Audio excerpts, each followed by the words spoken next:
Putar balik, lalu belok kanan. Oke teman-teman, Assalamualaikum warahmatullahi wabarakatuh. Perkenalkan saya Fitri Nisi dengan NIM 25040600064. Ini ya dan jawabannya sudah saya kerjakan. Di sini kita langsung ke nomor satu ya teman-teman. Nomor satu itu apa? Itu menyetarakan reaksi redoks. Itu ada dua asam dan suasana basa.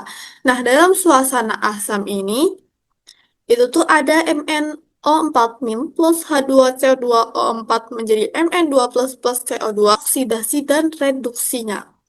Nah, oksidasi dan reduksinya itu dapat dicari gimana? Itu dapat dicari ini dari nol itu min 2. Nah, di sini nol itu ada 4, berarti min 2 kali 4 berarti min 8. Nah, muatan mangannya. Nah, di sini kan ada min satu kan, min satu ini dihitung min satu. Jadi, berapa plus berapa? Berapa plus 7? Berarti muatan Mn itu plus 7. Nah, di sini muatan Mn itu menjadi plus 7 itu turun. Nah, ini turun muatannya dari plus 7 menjadi plus 2 itu menandakan bahwa Mn itu reduksi IH2O2 menjadi CO2-nya itu ini ada situ adalah oksidasi. Ini kita setarakan nih di sini. Berapa? Di sini Mn di ruas kiri juga satu. Nah, di sini H2-nya ruas kirinya 2C2O4. Z-nya ada 2. Ini di sini cuma ada satu, berarti ditambah 2 berarti 2 itu kan. Nah, yang kedua itu menambahkan H2O dan dan menambahkan H plus yang kekurangan H. Nah, udah teman-teman. Kita menambahkan H2O di ruas kanan.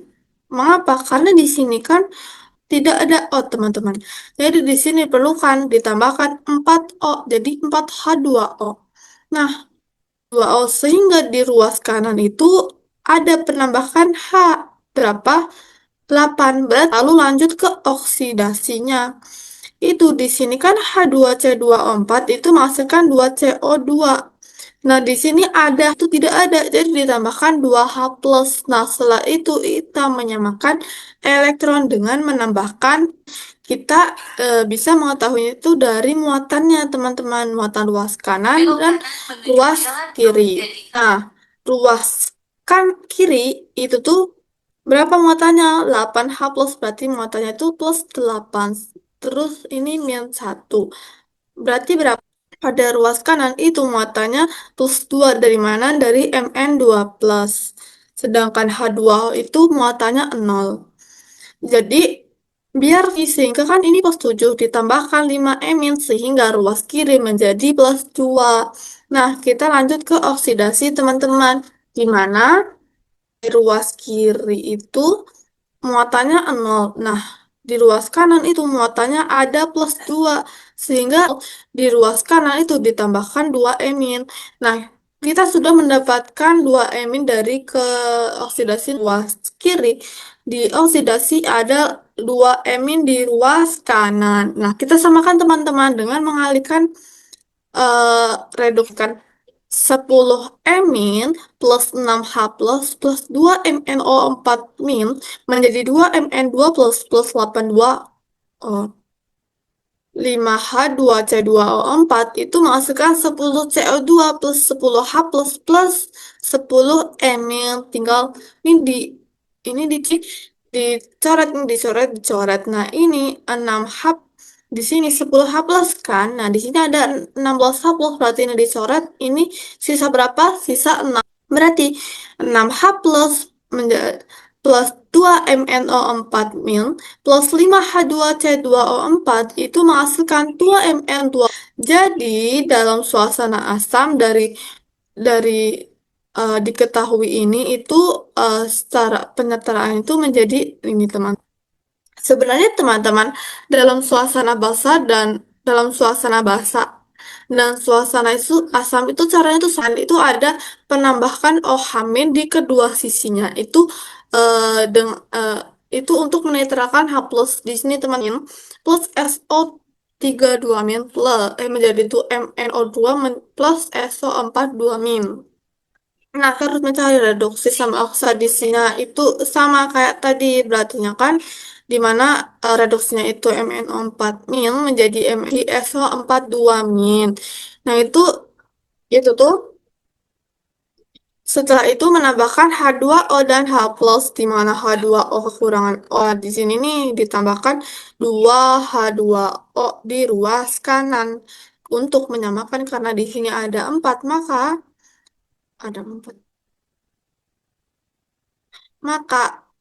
harus ditambahkan 4 terus.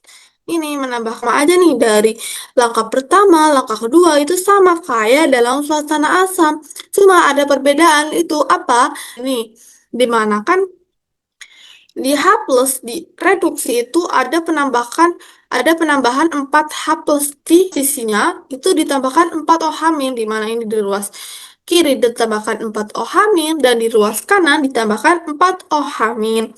Lalu 2 H plus di ruas kiri. Maka dari itu tuh ditambahkan 2 OH min di ruas kiri, 2 OH min di ruas kanan. Untuk penyataan elektronnya itu menambahkan emin. Kita mencari muatannya di kedua. Ini nih kayak gini. Di eh, di ruas di reduksi itu -4 plus 4 sama -1. Berarti ada berapa totalnya? Berarti -4 plus 4 kan luas kanan. Ada berapa ini? -4. Nah, biar sama-sama ada di sini -4 nih. Biar sama, nggak sama nih di sini -3 plus -1 berarti -4. Di sini juga -4. Berarti ada -2, 0 sama -2. Berarti totalnya berapa? -4. Nah, di sini ada plus 2 sama, jadi ditambah berapa? Di sini ada -2 plus 2 sama -2. Jadi di sini masih berapa? Berapa supaya sama-sama -4 gitu, di ruas kiri -4, di ruas kanan -4, teman-teman. Kan di oksidasi itu 2 emin. Nah, di reduksi ada penambahan 3 emin di ruas kiri. Oksidasi itu dikali 2, direduksi. Dioksidasi itu dikali 3, direduksi itu dikali 2, teman-teman. Nah, udah nih, di sini menghasilkan 6 emin. Min menjadi 2 MnO2 plus 4H2O plus 8 OH min, teman-teman. Nah, ini dioksidasi menghasilkan 6 OH min 2 min menjadi 3 SO4 2 min plus 6 H plus 6 OH min. Nah, yang tadi di sini 6 min, di sini juga 6 min, coret-coret. Lalu 8 OH min, di sini ada 8 OH min. Di ruas kanan itu dicoret, sedangkan di reduksi ruas kiri itu dicoret juga. Cuman kan ini 8 OH min, sedangkan di H min ini juga dicoret di sini sisa 2 H plus. Udah, ini H2O dicoret, ini 3, berarti ini 8 OH min, di sini berapa? 6 OH min dicoret-coret, di sini sisa 2. Nah, ini kan ada 2 OH min, di ruas kiri juga ada 2 OH min, berarti tinggal dicoret-dicoret. Nah, plus 3 SO3 2 min menjadi 2 MnO2 plus H2O plus 3 SO4 2 min. Nah, itu dari pertanyaan 1 materi penyetaraan reaksi redoks sudah terjawab. Kita lanjut ke pertanyaan 2, di mana ini kan diketahui Mg2 plus 2M menjadi Mg itu asalnya berapa, teman-teman? Min 2,37. 2M ini menghasilkan MgMO2. Itu ditanya, teman-teman. Terus sel standarnya itu 1,45. Nah, ini kan berarti kan ini ada 4 pertanyaan nilai. Yang pertama itu nilai E untuk reaksi reduksi katoda. Berarti Mg itu eh, oksidasi. Itu katoda. Itu anoda. Berarti untuk mencari sel reaksi reduksi katoda itu bisa menggunakan rumus E0 sel, teman-teman. Anodanya itu udah diketahui berapa? Min 2,37. Tinggal dimasukin, teman-teman. nol asalnya itu 1,45. Ini dimasukin nol anodanya min 2,37. Maka nol MO2 itu berapa? 0,92. Nah, pertanyaan kedua itu anodanya Mg dan katodanya MO. Mengapa? Karena di sini nih secara mudahnya gini teman-teman. Ini kan udah diketahui asalnya kan. Nah, kita dapatkan antara min 2,37 sama min 0,92 yang paling besar mana teman-teman? Ya, yang min 2 yang paling besar ini sebagai katoda, maka yang lain itu sebagai anoda. Nah, udah nih. Lalu yang ketiga yaitu kita cari dengan penjumlahan reaksi kedua, dua reaksi. Itu Mg plus Mg2 plus 2 emin, teman-teman. Terus Mg2 plus MO2. Reaksi totalnya itu Mg plus MO2 menjadi MgMO2. Terus pertanyaan terakhir nih teman-teman yang nomor 2. Mengapa ion Mg2 plus itu diperlukan berfungsi sebagai reaktan? Nah, pada reaksi reduksi di katoda itu bereaksi dengan MO2 membentuk MgMO2. Nah, pertanyaan nomor 2 itu selesai teman-teman. Kalau potensial elektroda. Nah, itu diketahui reaksi 2H2O plus 2 emin menjadi H. S-selnya itu berapa? Itu 0,83. Nah, pertanyaannya itu ada dua. Yang pertama itu, nah, tadi diketahui nih skala barunya berapa? Yaitu 0,00 volt.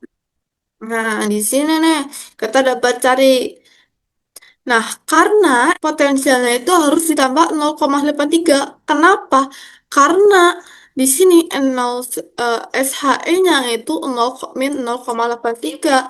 Sehingga 0,00 volt itu ditambah plus 0,83, teman-teman. Jadi, maka persamanya itu dapat 0 SHE plus plus 0,83 volt, teman-teman.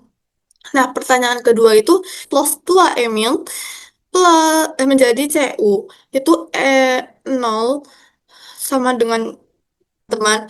E0 SHE-nya itu 0,34. Nah, tadi persamaannya juga udah diketahui. Jadi, ini E0 baru plus S0, E0 SHE berapa? 0,83 itu dari mana? Dari R tadi, teman-teman.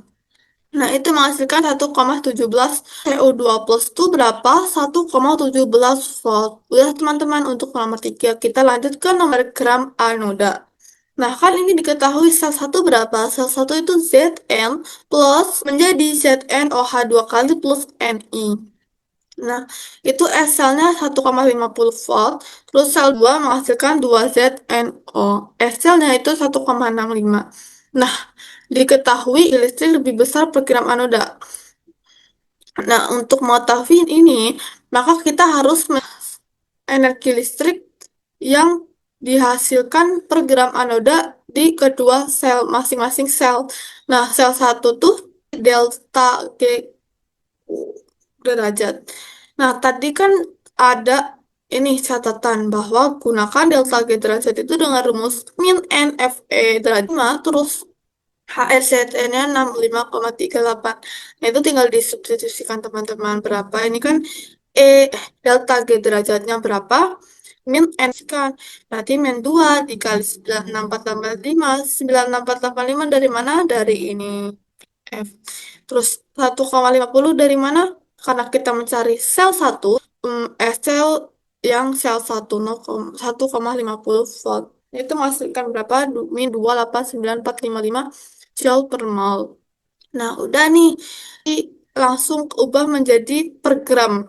Jadi delta G per masanya, teman-teman. Masanya itu berarti berapa? 65,38. 455 per 65,38 berapa? 4 min 4427 joule per gram.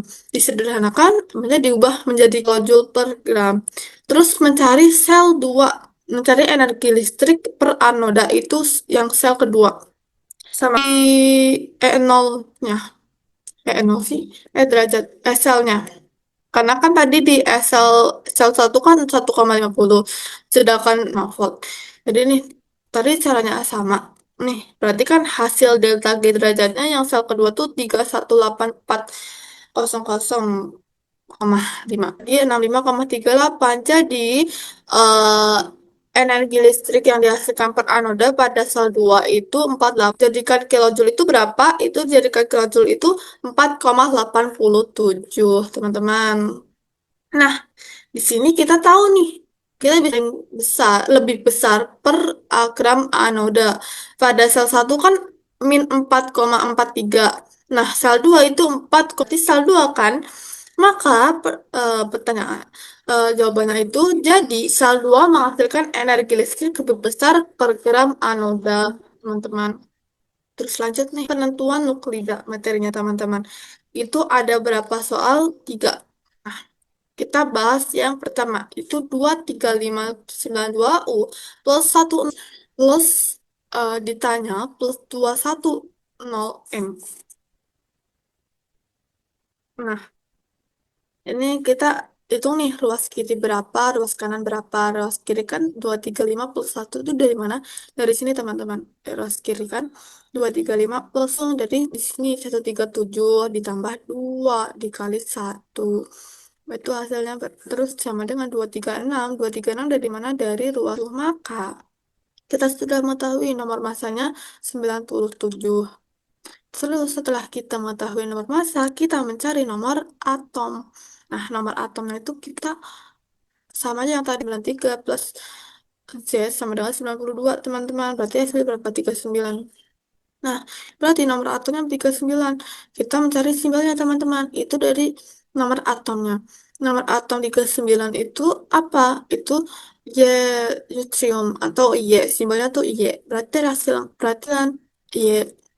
Berarti reaksi lengkapnya itu 23592U plus 10N menjadi 13753I plus 9739Y plus nih, lanjut ke soal nomor 2. Sama aja nih kayak sama nomor A, cuma bedanya ya, ya angkanya sih, teman-teman. Jadi di ruas kiri itu menghasilkan itu 236, terus ruas kan 96, terus nomor atomnya berapa? Itu ruas kiri kan 92, terus ruas kanan 37. Itu dari mana? Dari ini kan 55. 55 ditambah B. B dari mana ini B? Yang ditanya. Berapa? 37. Berarti nomor berapa? Nomor atomnya 37 rubidium, berarti hasilnya itu 96. 37 rubidium. Maka reaksi lengkapnya itu apa? Berarti 23592U plus 10N menjadi 1373550N, teman-teman. Kita lanjut soal yang ketiga, teman-teman. Nah, soal yang ketiga itu ini menentukan nomor masanya dulu. Yang pertama, sama aja kayak yang tadi. 235 plus 1 kan 236. Berarti ruas kiri itu 236. Ruas kanan berapa? 93. Terus nomor atomnya apa? Selenium. Berarti simbolnya Se. Berarti jawabannya 9334 Se. Berarti hasil lengkapnya apa? 235 4158 Ce plus 93 34 Sm plus 210N, teman-teman. Nah, nomor 4, seterusnya nomor 5, teman-teman. Berarti nomor 6, teman-teman. Nah, itu kan diketahui sampel kayu purba memiliki rasio 14C per 12C sebesar 78,0%, teman-teman. Pada organisasi hidup. Nah, waktu parutnya itu 5730 tahun. Nah, ditanya itu hitung umur sampel. Itu tuh kita menggunakan rumus apa? Kita menggunakan rumus peluruhan. Karena yang diketahui persentase yang tersisa, maka kita gunakan ini, teman-teman. N per N0 sama dengan setengah pangkat waktu paruh. Berarti N, bukan waktu paruh sih. Ini nih. Berarti 0,78. Sehingga 0,78 itu sama dengan setengah pangkat T per waktu paruh. Jadi ambil logaritmanya, tinggal dimasukin di login dari ini tuh log 0,78, 0,78. T ini kan tinggal ganti di sini. Kayak dibuat gitulah ya. Terus T 570 itu tinggal tambah log setengah. Berarti kita mencari log 0,78 sama log 0,5. Ini log 0,8 itu kan 0,5 berapa? 0,3010. Nah, maka T per 5730 itu 0,3585. Nah, di sini tuh kita tinggal mengalihkan teman-teman. Dari hasil ini dikalikan waktu paruhnya. Berarti menghasilkan 2054 tahun. Jadi umur sampel kayu tersebut adalah 2054 tahun, teman-teman. Nah, tinggal pertanyaan yang kedua.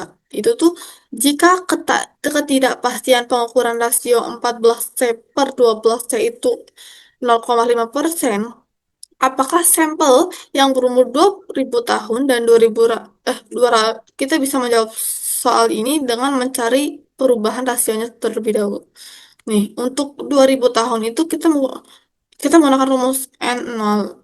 Nah, kita substitusi M N per N0 sama dengan itu kan N tuh 1730 dari mana? 2000 dari soal ini, teman-teman. 5730 itu dari apa namanya?